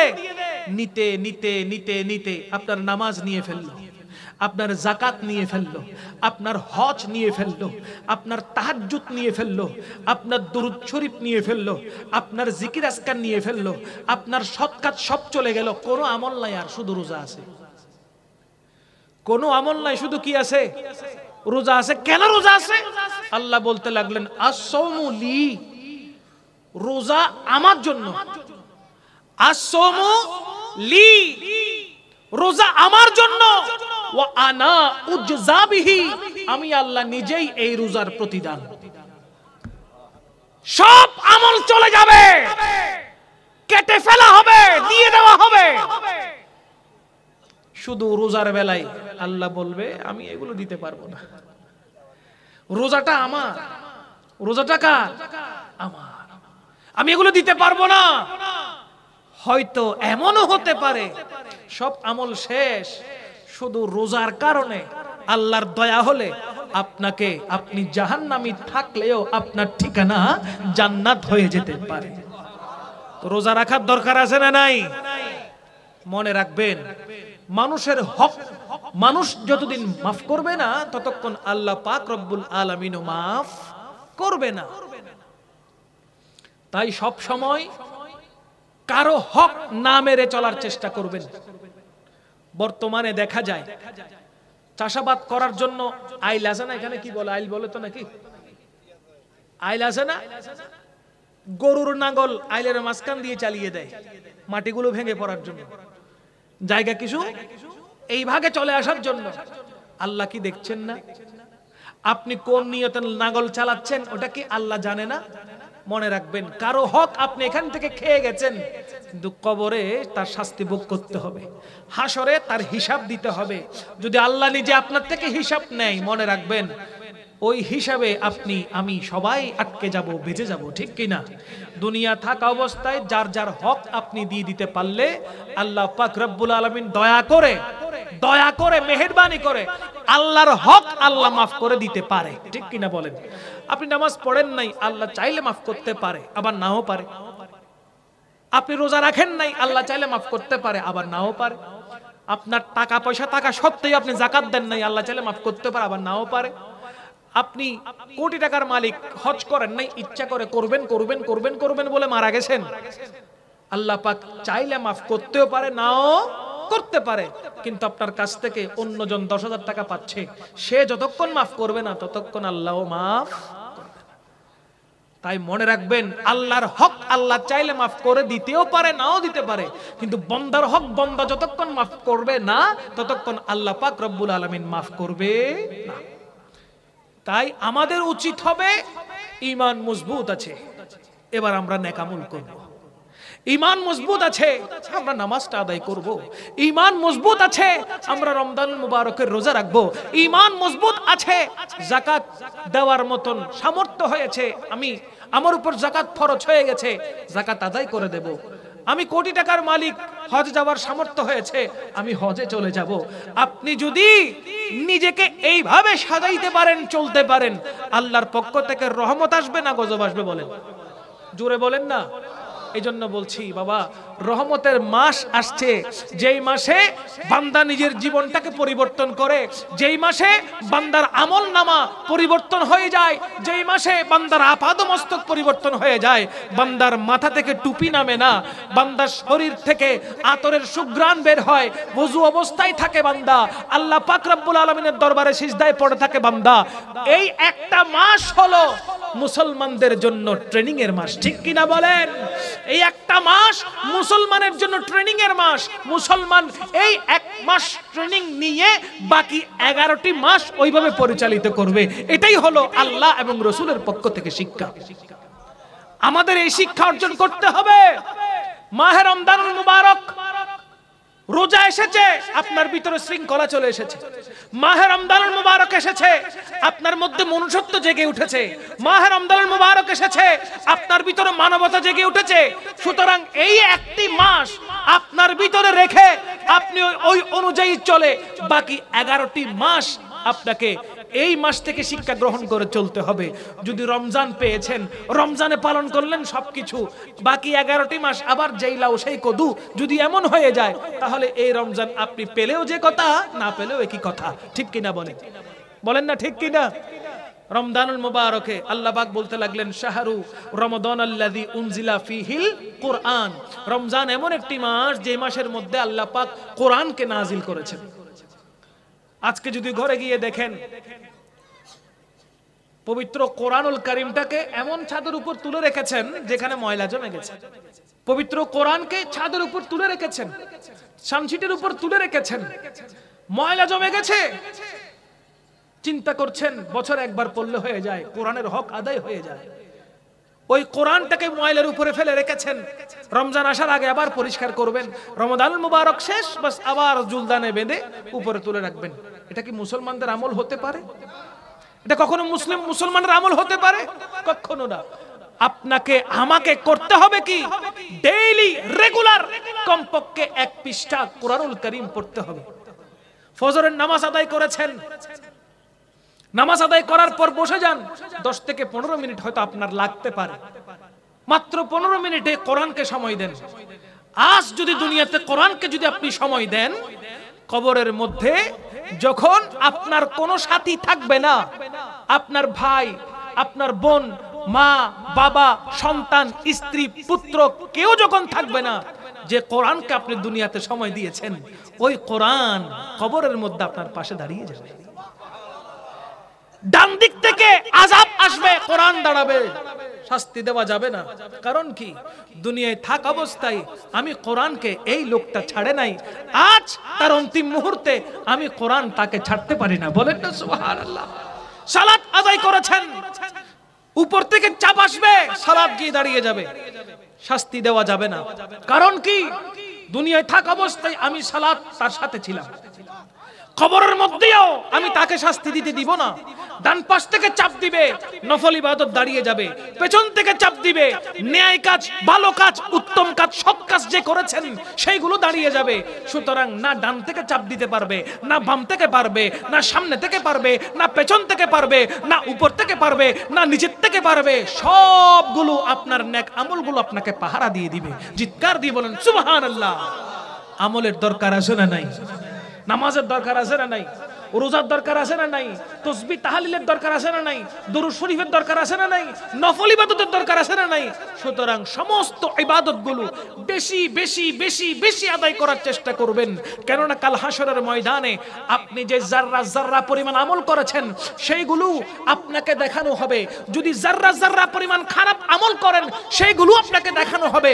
কোরআনে এইভাবে এসেছে, ফামাই ইয়ামাল মিসকালা যাররাতিন খায়রান ইয়ারা ওয়া মান ইয়ামাল মিসকালা যাররাতিন শাররান ইয়ারা। যা করবেন তাই আল্লাহ হাশরের ময়দানে দেখাবে। এখন আপনারাই বলেন কোন কাজ করা উত্তম, ভালো না খারাপ? আওয়াজ নাই। কোন কাজ করা উত্তম, ভালো না খারাপ? আওয়াজ নাই। ভালো না খারাপ? আরো জোরে, ভালো না খারাপ? আজকে ভালো শব্দটা বলতে আমাদের কণ্ঠে বাজতেছে, বলতে পারছি না। কারণ কি? একটু চিন্তা করলেই দেখবো যে খারাপ আমলে ভরপুর হয়ে গেছে, কলসি ভরে গেছে খারাপ আমলে। মাহে রমজানুল মুবারক আসছে, সুবর্ণ সুযোগ। লাইলাতুল বরাত পার করে এসেছি, সুবর্ণ সুযোগ একটা চলে গেছে, আরেকটা সুবর্ণ সুযোগ আছে না নাই? কথা বলেন, আছে না নাই? পরীক্ষার মধ্যে প্রথম সাময়িক, দ্বিতীয় সাময়িক, বার্ষিক পরীক্ষা আছে না নাই? যারা পরীক্ষা দিয়েছে তারা জানে। স্কুলে, কলেজে, মাদ্রাসায়, ইউনিভার্সিটিতে পরীক্ষা তিনটা হয় কি হয় না? প্রথম রাতে হবে কিয়ামুল লাইল, সালাতুত তারাবির নামাজ আদায় করা হবে, কোরআনে পাকের তেলাওয়াত হবে। সারা দুনিয়া থেকে শয়তানদেরকে আল্লাহ পাক রব্বুল আলামিন, অবাধ্য শয়তানদেরকে আল্লাহ পাক বেঁধে রাখবেন। না শয়তান ধোঁকা দিতে পারবে, না খারাপ জিন ডিস্টার্ব করতে পারবে, কোনো কিছুই পারবে না। আপনি এখন থেকে প্রস্তুতি গ্রহণ করেন, মাহে রমজানুল মুবারকের জন্য টার্গেট নেন। গোটা রমজানুল মুবারকের মধ্যে চেষ্টা করব একটাও যেন খারাপ কাজ না করি, ইনশাআল্লাহ। বলেন আমার সাথে সবাই একমত কিনা? সবাই একমত কিনা? আমরা খারাপ কাজ করব পবিত্র মাহে রমজানুল মুবারকে, একটাও খারাপ আমল করার চেষ্টা করব না। একমত? বলেন একমত? মনে রাখবেন, সুবর্ণ সুযোগ সব সময় আসে না। সুবর্ণ সুযোগ সব সময়, সিম কোম্পানি সব সময় অফার দেয় না, দেয় বছরে একবার বা দুইবার। মাহে রমজানুল মুবারক গোটা এক মাস আল্লাহর পক্ষ থেকে বাম্পার অফার আছে না নাই? এই কদরের রাত রমজানুল মুবারকের ভিতরে আছে। তাই মনে রাখবেন, জিকির করবেন একটা, আল্লাহ বলতে লাগলেন আমি দিব 70। একবার বলবেন আল্লাহু আকবার, আল্লাহ বলবেন আমি দিয়েছি 70। কম করে সওয়াব হবে কত? 70। কোরআনে পাকের তেলাওয়াত করছেন, সূরা বাকারা শুরু করেছেন, আলিফ লাম মিম। আয়াত কয়টা? একটা। আয়াত কয়টা? এই একটা আয়াতের মধ্যে বর্ণ কয়টা? জোরে, আলিফ লাম মিম। কয়টা? এই প্রত্যেকটা বর্ণের জন্য 70 নেকি রমজানুল মুবারকে আল্লাহ পাক নিহিত রেখেছেন। কমপক্ষে কত? 70। কমপক্ষে কত? তাই এই মাহে রমজানুল মুবারক পুরা রমজান জুড়ে আমরা শুধু ইবাদত বন্দেগী করার চেষ্টা করব, রোজা রাখার চেষ্টা করব, রোজা রাখবো। যাদের কষ্ট হয় তাদেরকে বলবেন, গরিব মিসকিন যারা রয়েছে তারা মাহে রমজানুল মুবারকে কেমন কষ্ট পায় সেটা বোঝার জন্য ধনীদেরকে আল্লাহ পাক রোজার ব্যবস্থা করে দিয়েছে। যাদের খাবারের অভাব নাই, যাদের পানির অভাব নাই, যা ইচ্ছা তা খেতে পারে, যত রকমের সুস্বাদু আইটেম খেতে পারে, কিন্তু গরিব মিসকিন এমন রয়েছে যারা এক বেলা খেলে আরেক বেলা উপোস থাকে। বলেন না, ঠিক না? ক্ষুধার যে যন্ত্রণা সেটা গরিব জানে, ধনী লোক জানে না। ক্ষুধার যে যন্ত্রণা সেটা জানে গরিব মানুষ, মিসকিন মানুষ, দিনমজুর মানুষ, সেটা ধনী ব্যক্তি জানবে না। এজন্য আল্লাহ পাক রোজার ব্যবস্থা রেখেছেন। ও ধনী মুসলমান, তুমিও রোজা রাখো। ক্ষুধা কেমন কষ্ট একটু চেষ্টা করে দেখো না, ক্ষুধা কেমন কষ্ট। আমার বান্দাগুলো কত কষ্ট পাচ্ছে। তোর উপর তোকে টাকা দিয়েছি, ধন দৌলত দিয়েছি, তোর উপর যাকাত ফরজ করেছি। যাকাত গরিবের হক, মেরে খাইস না, তুই তাকে দে, আমি আল্লাহ তোর যাকাতের মধ্যে বরকত দান করব। যাকাত শব্দের আবিধানিক অর্থ হচ্ছে আয-জিয়াদা। যাকাত শব্দের আবিধানিক অর্থ হলো বৃদ্ধি পাওয়া, পবিত্র হওয়া। বলেন না সুবহানাল্লাহ। যাকাত দিলে আল্লাহর পক্ষ থেকে রহমত আসবে, যাকাত প্রদান করলে আল্লাহর পক্ষ থেকে দয়া আসবে। এমন দয়া আসবে, যাকাত দিয়েছেন মনে করেন 1 লাখ, 2 লাখ, 10 লাখ, আল্লাহ পাক রব্বুল আলামিন এই 10কে 10 কোটি করতে সময় নিবে না। আমরা মনে করছি আমার 1 লাখ টাকা আছে, আমি সেখান থেকে 2,500 টাকা দিয়ে ফেললাম, তো কমে না গেল। দুনিয়াবি ব্রেনে আপনার মনে হবে 1 লাখ থেকে 2,500 চলে গেল, 97,500 টাকা আছে। 1 লাখ টাকা থেকে 2,500 চলে যখন যাবে তখন তো কমে গেছে, বাড়লো কোথায়? আল্লাহ পাক বলতে লাগলেন, শুনে রাখো, 1 লাখের মধ্যে যে 2,500 গেল যাকাতে, বাকি যেই 97,500 টাকা তোমার কাছে আছে সেগুলোর জিম্মেদারি আমি খুদ আল্লাহ হয়ে গেলাম। আপনার সম্পদের জিম্মেদারি কে হয়ে যাবে? ওই সম্পদ ধ্বংস হবে না, ওই সম্পদ বরবাদ হবে না, না কোনো ডাকাতে চিনিয়ে নিতে পারবে, না কোনো সমুদ্র ডুবে যাবে, না না না, বরঞ্চ ওই সম্পদের জিম্মেদারি পাহারাদার স্বয়ং আল্লাহ পাক ফেরেশতার মাধ্যমে করিয়ে দেন। জোরে বলেন সুবহানাল্লাহ। এই জন্য যাকাতের এক অর্থ হলো বৃদ্ধি পাওয়া। যাকাত দেন নাই 2,500, পুরো 1 লাখই মারি গেছে, এরকম ঘটনা আছে না নাই? আপনি 10 লাখ টাকার মালিক, যাকাত দেন নাই, পুরো 10 লাখ চলে গেছে, যে কোনো একটা ব্যবসায়ী মার খাই ফেলছেন। এখন যদি যাকাত দেন, আল্লাহ বলবে সম্পদের জিম্মাদার আমি ফেরেশতা দিয়ে দিয়ে করাবো। এই জন্য যাকাত দেওয়ার দরকার আছে না নাই? মনে রাখবেন, কোন মুসলমান যদি সঠিকভাবে যাকাত আদায় করত, কোন মুসলমান আজ পর্যন্ত কিয়ামতের আগ পর্যন্ত কোন মুসলমান গরিব থাকবে? কোন মুসলমান গরিব থাকবে না, কোন মুসলমান মিসকিন থাকবে না, যদি সঠিক যাকাত প্রদান করা হয়। এখন তো যাকাতের নামে নাটক করা হয়, ঠিক না বেটি? বর্তমানে যাকাতের নামে কি করা হয়? নাটক করা হয়। যাকাতের লুঙ্গি, যাকাতের শাড়ি, যাকাতের পেটিকোট, যাকাতের ব্লাউজ, যাকাতের শাল আছে না নাই? কেন? যাকাত মানে আপনার যে অর্থগুলো আছে অর্থগুলো দেন। যাকাতের একটি শাড়ি 1 দুয়াতে টানা হয়ে গেছে, যাকাতের একটি লুঙ্গি 1 দুয়াতে টানা হয়ে গেছে, আর দ্বিতীয়বার পরার সুযোগ নাই, কিন্তু বলা হচ্ছে যাকাতের লুঙ্গি আদায় হবে না, যাকাত আদায় হবে না। সুতরাং আপনাকে যাকাত দিতে হবে কিভাবে? যে অর্থগুলো আপনার উপরে এসেছে ওই অর্থ আপনি গরিব মিসকিনের মাঝে বন্টন করে দেন, ওই অর্থগুলো দিয়ে দেন। যার যা প্রয়োজন ওই অর্থ থেকে সে খরচ করতে পারবে। কারো ওষুধ লাগবে, কারো চাল লাগবে, কারো ডাল লাগবে, কারো চিকিৎসা করাতে হবে, আপনি যে টাকাটা দিয়েছেন সেটা থেকে সে ব্যবস্থা করতে পারবে। কারণ আপনি যদি নির্ধারণ করে দেন আমি একটা লুঙ্গি দিলাম, ওই লুঙ্গিটা 1 দোয়া দিয়েছে, শেষ, কিছুই নেই আর। আল্লাহ পাক আমাদেরকে সঠিক জ্ঞান দান করুক, আমিন পড়েন। আল্লাহ পাক রব্বুল আলামিন এমন ফেরেশতা তৈরি করে রেখেছেন, সূর্য উদিত হওয়া শুরু থেকে সূর্য অস্ত যাওয়া পর্যন্ত প্রত্যেকটি আসমানের মধ্যে এক এক ফেরেশতা আল্লাহ পাক রব্বুল আলামিন ডিউটিরত রেখেছেন। যে ফেরেশতাগুলোর মাথা আল্লাহর আরশের নিচে এবং পাগুলো হচ্ছে 7 জমিনের নিচে। যেই ফেরেশতাগুলোর একটা ডানা পৃথিবীর পূর্ব প্রান্তে, আরেকটা ডানা পৃথিবীর পশ্চিম প্রান্তে, ওই ফেরেশতাগুলো আল্লাহর বান্দাদেরকে বলে, ও আল্লাহর নেককার বান্দারা, ও রোজাদার বান্দারা, কে আছো, কে আছো রিজিকের তালাশ করছো, কে আছো, কে আছো হায়াতের তালাশ করছো, কে আছো, কে আছো গুনাহ মাফ চাচ্ছ, তোমাদের পক্ষ থেকে আমি আল্লাহর দরবারে সুপারিশ করতে এসেছি। তো বান্দা রোজা না রাখলে এই নিয়ামতগুলো পাবে?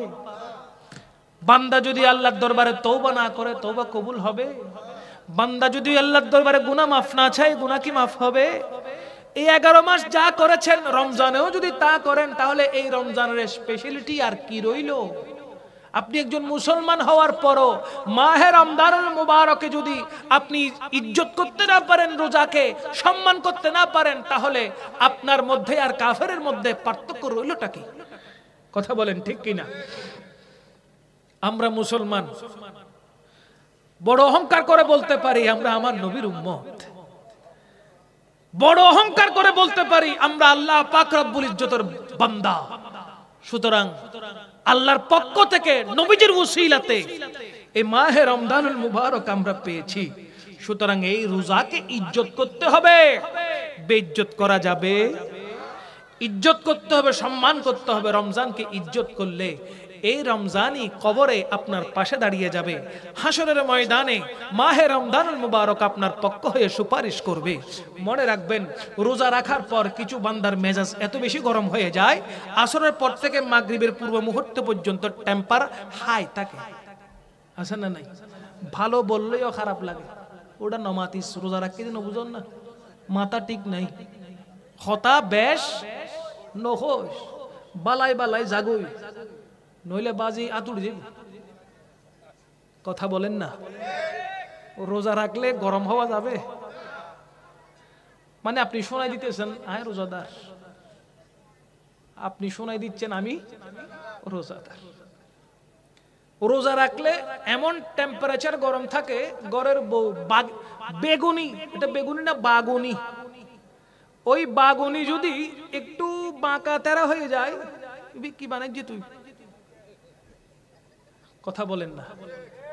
পেঁয়াজু তেলে দিয়েছে, ভালো করে কড়া হয় নাই, ডাল রয়ে গেছে কাঁচা এখনো, গালের যখন চাপ দিল গোড়া দিন গরজ দেখি তুই, হ্যাঁ ইস্তের গুণ ঠিক মতো বিড়তে দি করিন না ফেরত না, তুরে বিসমিল্লাহ হয় শুরু, ইফতার ঘরের দেড়ে বিসমিল্লাহ হয় বউফিডের। এলে নেককার মুসলমান আছে না নাই? নমাতে আছে না নাই? দেখেন ইসলাম কত সুন্দর, কত চমৎকার, কত কিছু খেয়াল করে আমার নবী।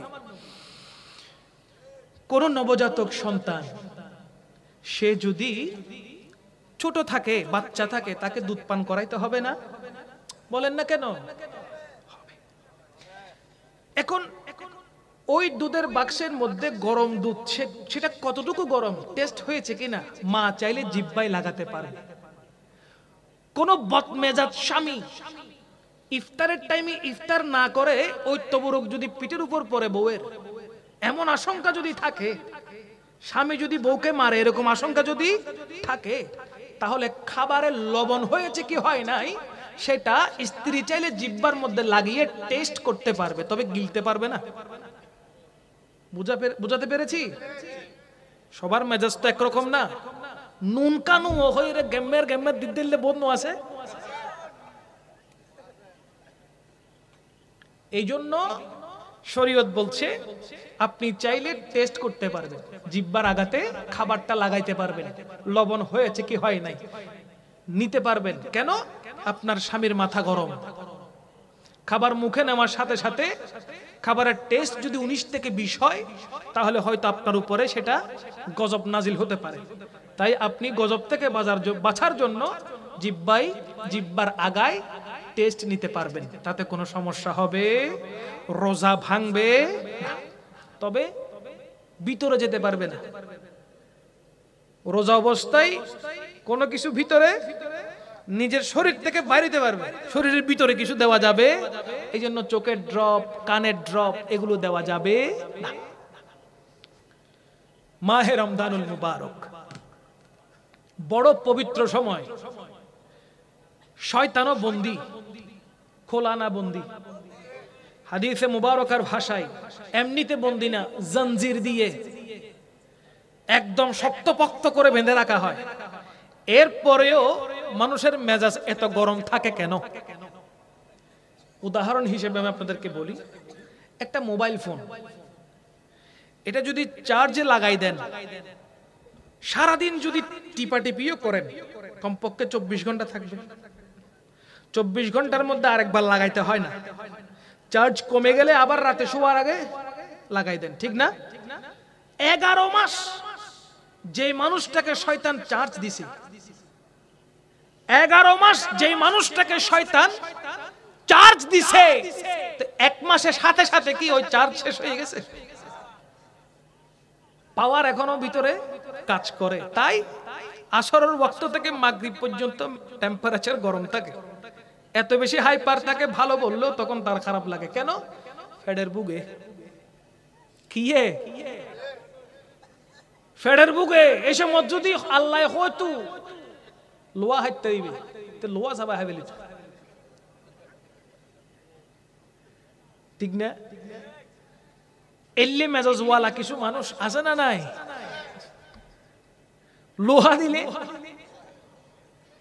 গলায় রাখা ফেলে, ঠিক কিনা?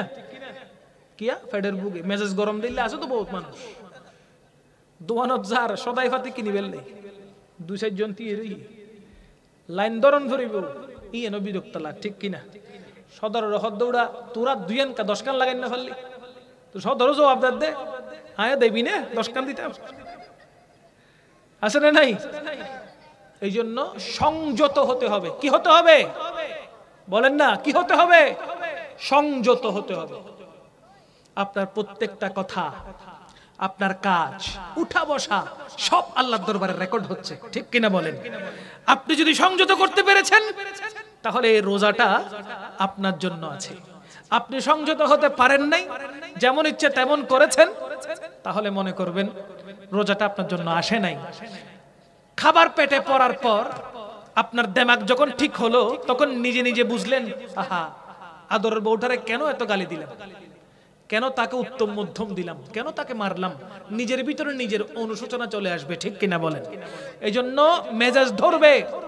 শয়তানের পাওয়ার এখনো ভিতরে আছে, যেহেতু 11 মাস ধরে আপনাকে চার্জ দিয়েছে, শয়তানের পাওয়ার এখনো ভিতরে আছে, মেজাজ গরম হবে। আপনি ইস্তেগফার পড়েন, আস্তাগফিরুল্লাহ রাব্বি মিন কুল্লি যানবি ওয়া আতুবু ইলাইহি লা হাওলা ওয়ালা কুওয়াতা ইল্লা বিল্লাহিল আলিয়্যিল আযীম। ইস্তেগফার পড়েছেন, ঠান্ডা হচ্ছে না, বসে যান। এখনো ঠান্ডা হচ্ছে না, মাটিতে শুয়ে যান, তাও ঠান্ডা হচ্ছে না, ওযু করে নেন। সাথে সাথে আপনার অশান্ত হৃদয় আল্লাহ পাকের রহমতে শান্ত হয়ে যাবে। রমজানুল মুবারকে একটা ফর্মুলা আপনাদেরকে বলে দিয়ে যাই। রমজানুল মুবারকে ঘুম থেকে উঠা থেকে শুরু করে আর একবার ঘুমানোর পূর্ব মুহূর্ত পর্যন্ত ওযু অবস্থায় থাকবে। ঘুম থেকে উঠা থেকে শুরু করে আরেকবার ঘুমানোর পূর্ব মুহূর্ত পর্যন্ত আপনি ওযু অবস্থায় থাকবেন।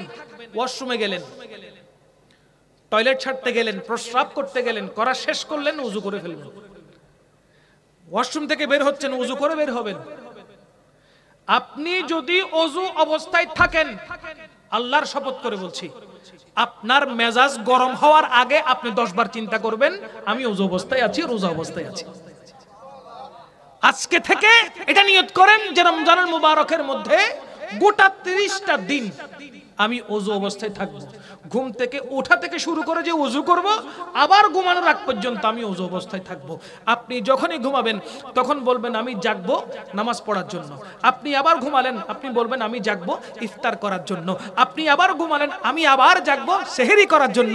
এই নিয়তগুলো করে করে যখন আপনি ঘুমাবেন, ঘড়ির অ্যালার্ম লাগবে না, কাউকে বলতে হবে না যে আমাকে ডেকে দিস।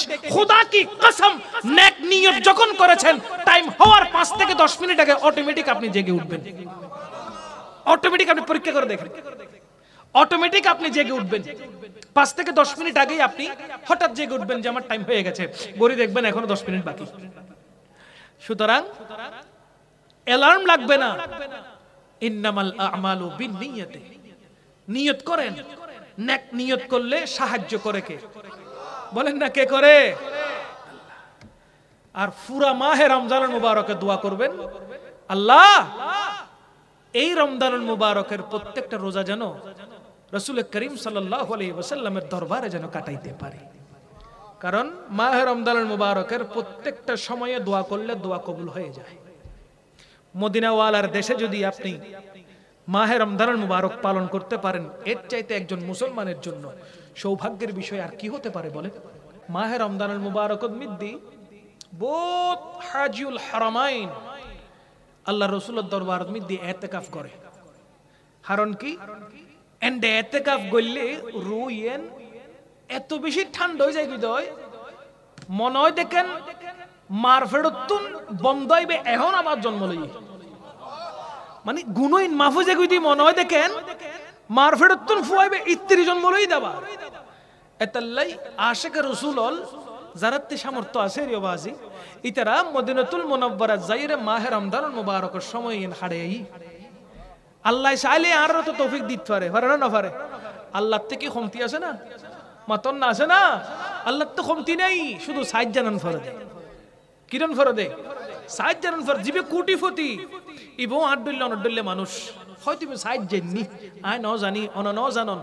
সুতরাং এই মাহে রমজানুল মুবারকত সুবর্ণ সুযোগ আছে, হারনের ভিতরে লাইলাতুল কদর রাখি আল্লাহ, ঠিক কিনা?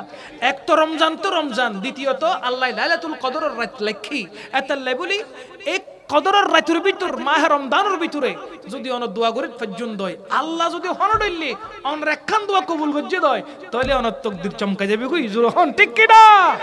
এতাল্লাই রমজানুল মুবারকর রোজা মিস গরন যাইতুনো, রমজানুল মুবারকর ভিতরে তারাবির নামাজও মিস গরন। আর নবী ফরমাতে আন্না আবু হুরায়রা রাদিয়াল্লাহু তাআলা ক্বালা সামি'তু রাসূলুল্লাহ সাল্লাল্লাহু আলাইহি ওয়াসাল্লাম ইয়াকুলু লিরমাদানা মান কামাহু ঈমানান ওয়া ইহতিসাবান গুফিরা লাহু মা তাকদ্দামা মিন যানবিহি। জোরে হন না সুবহানাল্লাহ। হযরতে আবু হুরায়রা রাদিয়াল্লাহু তাআলা আনহু থেকে রিওয়ায়াত হচ্ছে, তিনি বলতে লাগলেন আল্লাহর পেয়ারা রাসূল সাল্লাল্লাহু আলাইহি ওয়াসাল্লামকে বলতে আমি আবু হুরায়রা শুনেছি, যে মুসলমান যে ব্যক্তি মাহে রমজানুল মুবারকের জন্য রমজানুল মুবারকের রোজা রেখে ইমাম সাহেবের পিছনে সওয়াবের আশায় তারাবির নামাজ পড়বে, ইমাম সাহেবের পিছনে সওয়াবের আশায় তারাবির নামাজ পড়বে, আল্লাহ পাক রব্বুল আলামিন ওই বান্দার অতীতের সমস্ত গুনাহগুলোকে maaf করে দেবে। এখন মাহে রমজানুল মুবারকের তারাবি কয় দিন? সাথে একমতন না, বিভিন্ন দলে গিয়ে রে, কেউ 30, কেউ 27, কেউ 29, 30 দিন। দিন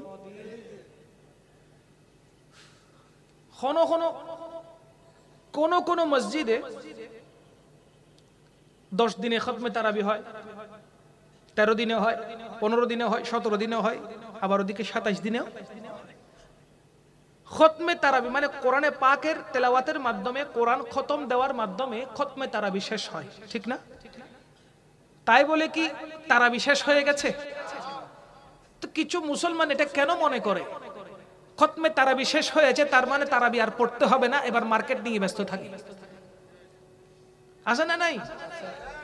খতমে তারাবি 13 দিনে হতে পারে, 17 দিনে হতে পারে, 27 দিনে হতে পারে, তাতে কোনো আপত্তি নাই।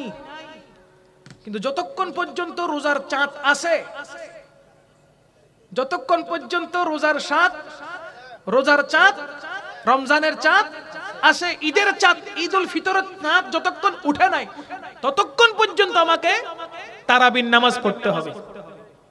তারাবির নামাজ পড়তে গিয়ে আবার অনেকেই বলে 8 রাকাত পড়ো, আসে না নাই? আবার কেউ কেউ বলে না 8 রাকাত না 10 রাকাত পড়ো, আর 2 রাকাত বাড়াই দাও। কত বড় নেককার দেখছেন! নিজেরা নির্ধারণ করে 8 রাকাত আর 10 রাকাত, আরো মিথ্যাচার করে আমার নবী নাকি 8 রাকাত পড়েছে। জোরে বলেন নাউজুবিল্লাহ। নবীজির স্পষ্ট হাদিসে পাক, যে ব্যক্তি আমার নবীর উপরে মিথ্যারোপ করে তার ঠিকানা, তার ঘর সে যেন জাহান্নাম বানিয়ে নিল। আমার নবী বলতেছেন আমার নামে মিথ্যা বললে তার ঠিকানা কোথায়? জাহান্নাম। তাই 8 রাকাত 10 রাকাত পড়িয়েন না। হুজুর করিম সাল্লাল্লাহু তাআলা আলাইহি ওয়াসাল্লাম সাহাবায়ে কেরামদেরকে নিয়ে 20 রাকাত পড়েছেন এবং হযরত ওমর ইবনুল খাত্তাব খলিফাতুল মুসলিমিন হযরত ওমর ফারুক আযম রাদিয়াল্লাহু তাআলা তিনিও 20 রাকাত পড়ার জন্য বাজামাতে স্পষ্ট তাগিদ দিয়েছেন যে তোমরা জামাত সহকারে তারাবির নামাজ আদায় করো। তাহলে আমরা কয় রাকাত পড়ব? 20 রাকাত। কয় রাকাত পড়ব? 20 রাকাত। 20 রাকাত তারাবির নামাজ আমরা আদায় করব বা জামাতে ইমাম সাহেবের পেছনে। আমার নবী পাক সাল্লাল্লাহু আলাইহি ওয়াসাল্লামের সুস্পষ্ট হাদিসে মুবারাকা, যেটা হযরতে আবু হুরায়রা রাদিয়াল্লাহু তাআলা আনহু থেকে রিওয়ায়াত হয়েছে, তিনি বলতে লাগলেন মাহে রমজানুল মুবারকের রোজা দিনের বেলায় রেখেছো, রাতের বেলায় ইমাম সাহেবের পেছনে ফরজ নামাজের পর পর তারাবির নামাজ আদায় করো, আল্লাহ পাক দয়া করে তোমার অতীতের সমস্ত গুনাহকে মাফ করে দেবে। কত লাভ জানেন? 1 খতম কোরআন এখন যদি দেন তাহলে 1 খতম কোরআনের 1 খতমই সওয়াব। কিন্তু রমজানুল মুবারকে যদি 1 খতম কোরআন শরীফ আপনি তেলাওয়াত করেন কমপক্ষে 70 খতমের সওয়াব। জোরে বলেন না সুবহানাল্লাহ। আরো কত উত্তম যে আমরা নামাজের মধ্যে হাফেজ সাহেবদের পেছনে তেলাওয়াত শুনতে শুনতে নামাজ পড়তে পড়তে কোরআনের খতম দিতে পারতেছি। আমরা স্বাভাবিকভাবে কোরআনে পাকের তেলাওয়াত করলে শুদ্ধ করে তেলাওয়াত করতে পারবো না, ঠিক না? ঠিক না? শুদ্ধভাবে তেলাওয়াত করতে পারবো না, কিন্তু হাফেজ সাহেবরা সহিভাবে শুদ্ধভাবে কোরআনে পাকের তেলাওয়াত করছে, যা আমরা শুনতে নামাজ আদায় করছি।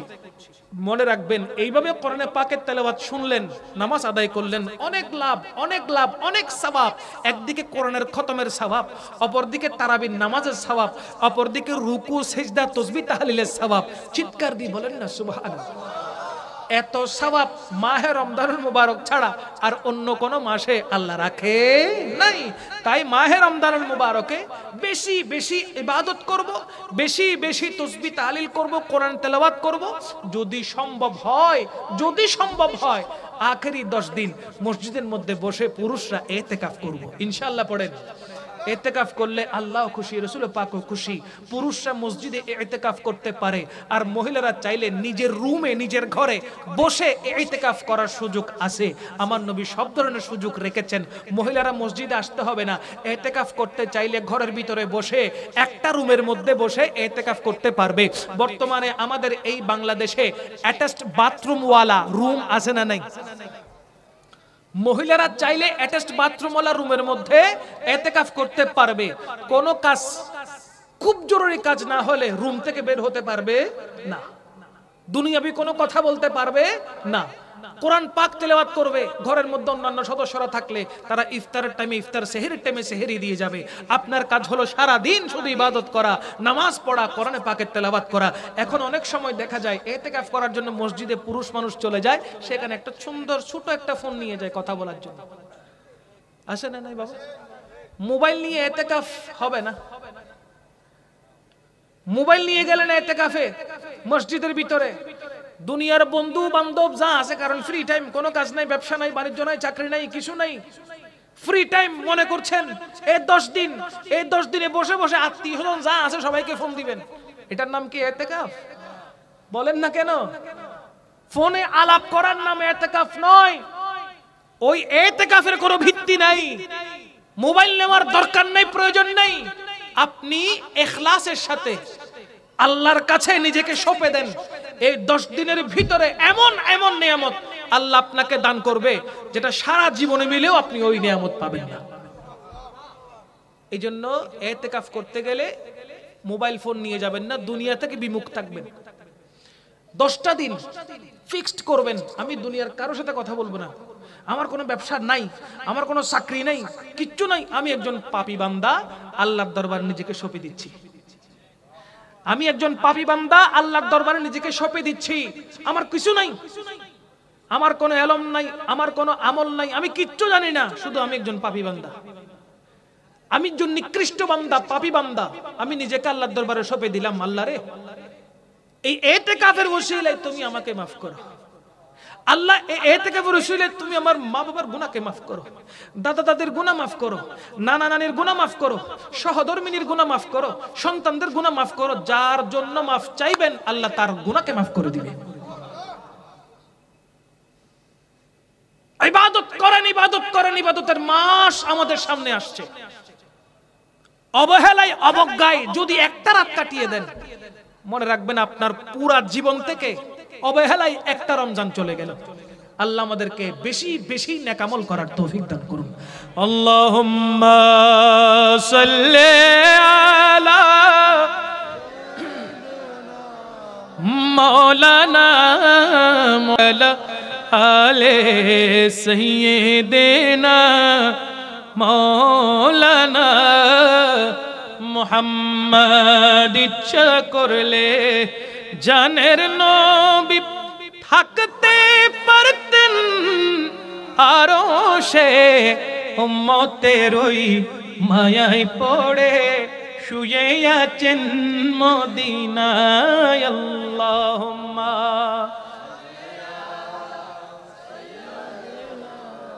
মাওলানা মুহাম্মদ ওয়া আলা আলি সাইয়্যিদ।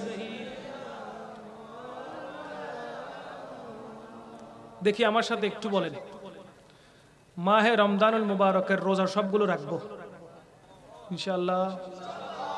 আওয়াজ নাই ইনশাআল্লাহ? একটা রোজাও কাজা করব না ইনশাআল্লাহ। রাসূল করিম সাল্লাল্লাহু আলাইহি ওয়াসাল্লাম ইরশাদ করছেন, স্বেচ্ছায় মাহে রমজানুল মুবারকের একটা রোজা যে উম্মত কাজা করে ফেললো, পুরা জীবনভর সে রোজা রাখলেও ওই একটি রোজার মতন হক আদায় হবে না। তাই আমরা মাহে রমজানুল মুবারকের 30টা রোজা হোক 29টা হোক সমস্ত রোজা রাখার চেষ্টা করব বলি ইনশাআল্লাহ। মাহে রমজানুল মুবারকে ফরজ নামাজ কাজা করব না। মাহে রমজানুল মুবারকে সালাতুত তারাবিহ নামাজগুলো কখনো কাজা করব না। না পড়ে ব্যক্তিগত কাজে লিপিবদ্ধ হয়ে যাব না। তারাবির নামাজ বা জামাতে আদায় করব ইনশাআল্লাহ। যদি সম্ভব হয়, সব সময় তো তাহাজ্জুদ নামাজ পড়ার সুযোগ হয় না। সেহরি খেতে যখন উঠেন একটু আগে উঠলে তাহাজ্জুদ পড়ার সুযোগ আসে না নাই। এই গোটা মাহে রমজানুল মুবারকে তাহাজ্জুদ পড়ার চেষ্টা করবেন। আমার নবী পাক সাল্লাল্লাহু আলাইহি ওয়াসাল্লাম বলতে লাগলেন, তোমরা সালাতুত তাসবিহ নামাজ আদায় করো। কেমন করে? ডেইলি পারলে ডেইলি আদায় করো, যদি ডেইলি না পারো সপ্তাহে একদিন হলে আদায় করো, যদি সপ্তাহে না পারো মাসে একবার হলে আদায় করো, যদি মাসেও না পারো বছরে একবার হলেও আদায় করো, যদি বছরেও না পারো তাহলে হোল লাইফে পুরা হায়াতে জিন্দেগির মধ্যে জীবনে একবার হলেও তোমরা সালাতুত তাসবিহ নামাজ আদায় করো। চিৎকার দিয়ে বলেন সুবহানাল্লাহ।